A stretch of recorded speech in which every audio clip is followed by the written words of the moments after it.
All right, so today I got some more of these Amazon lights in a box over here, and I'm gonna put them on the ceiling over there next to my lift so that when I'm working on that side of the car, I can see what I'm doing. And now that the lift's in place, I'll be able to know where I can put my lights. So let's get started. So these are the lights I'm using. I got them in like a 12 pack off of Amazon, I think. They're pretty affordable. And you can just link them together with these wires that they give you. So it ends up working out pretty nice. And I'm gonna drill holes in the ceiling and actually tie them into these other lights that are in here so that there's not a bunch of wires hanging down. So the lights come with these little brackets and screws in a little package. You don't have to have a laser level, but definitely helps to visualize where you're gonna put your lights. So I just kind of put the laser level up there, got it lined up kind of with where I want it to be in relation to the lift, and then just use it as a reference to put my screws in the center of. And then that's what your light looks like installed. These screws just go right into the drywall. They're not very long, and these lights are pretty light, so I'm not really concerned with them falling out or anything, but I'm gonna get the other one hung up here and we'll see how it looks.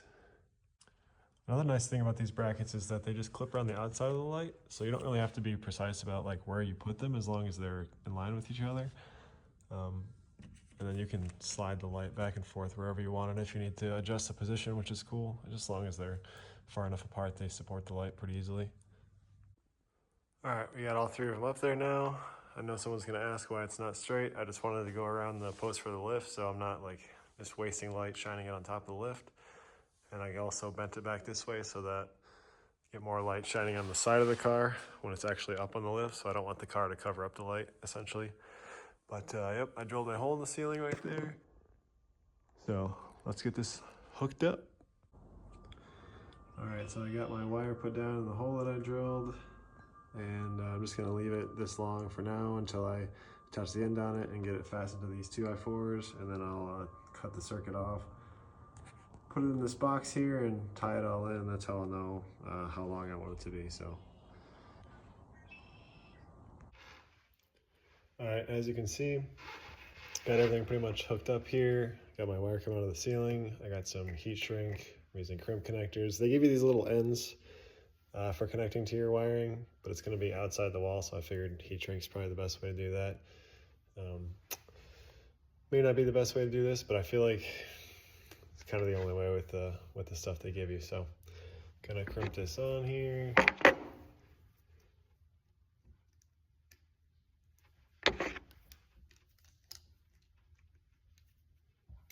Give it a good squeeze a couple times.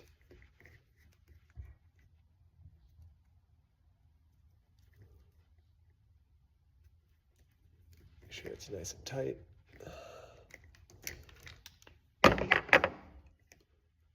Give her the old tug test, and failed. Sick.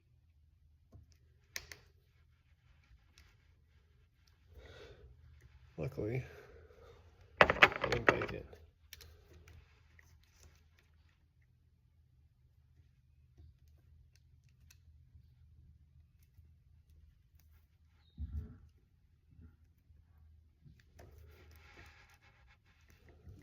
Make sure it's nice and tight this time without breaking my wrist, because I'm old.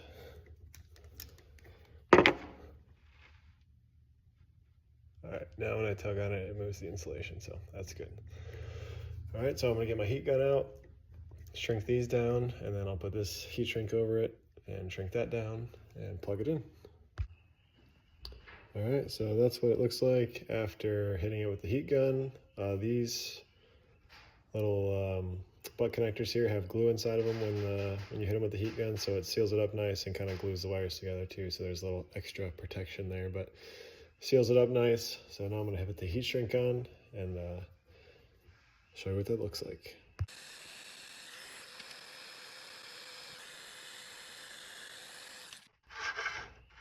And it's sealed all the way around, so electrically safe. All right, so I got my wire fastened down to the rafter up here, and then I punched a hole in this box here.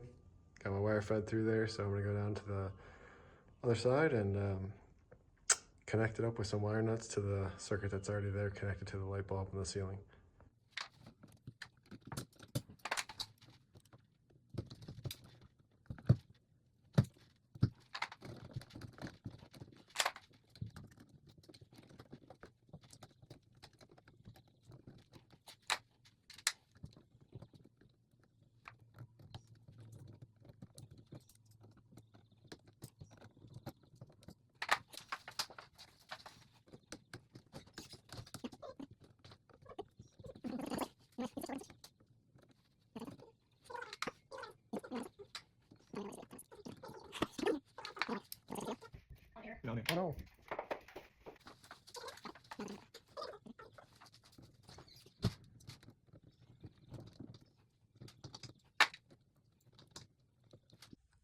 All right, so I got my junction in here, got ground to ground. This receptacle didn't have a ground on it, so it wasn't hooked up to anything. So that goes through to the lights, and then comes in and goes out to the lights, power, black to black, white to white, and then these legs will connect back to this thing. So this light still works. All right, now it's all hooked up. Got our little hooks on there. Everything's screwed down, so I'm gonna screw this back into the ceiling now.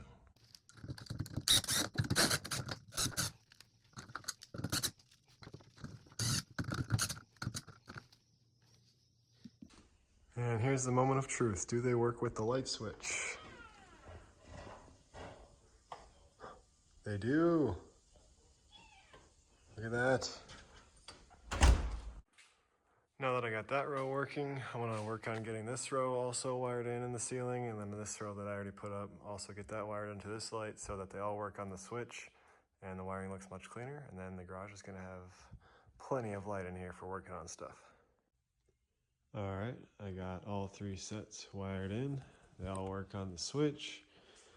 I'm going to actually get some boxes to put up in the attic to have the splices in on each one, just a little bit of added safety, and that's, I think, how it's supposed to be anyway, but the leads they give you are kind of short, so it's going to be tough, but I'll update when I get the boxes. I ordered those, and then I'll show you how to put those in. So I ended up getting these open splice junction boxes on Amazon. Got like a 6-pack of them for 2 reasons. 1, I don't want you guys to yell at me and say that I did this wrong. And 2, I guess I want it to be up to code. So I'm going to put these in everywhere where I connected the plugs for the lights into the wires that are in the ceiling. So I'm going to go up in the attic and I'll show you that. All right, we got one of these installed up here. Basically just break off these little tabs, put your splice in there. I screwed it to the rafter here so it won't move. Close it, and then there's 2 screws that go here and here to keep it shut, and then that's fire safe and up to code and everything. What's nice about this is it's right next to the attic hole, so I can show you the other side. So the wire just goes through up to there and goes in that box. And then it's hooked in with the rest of the wiring up here. So,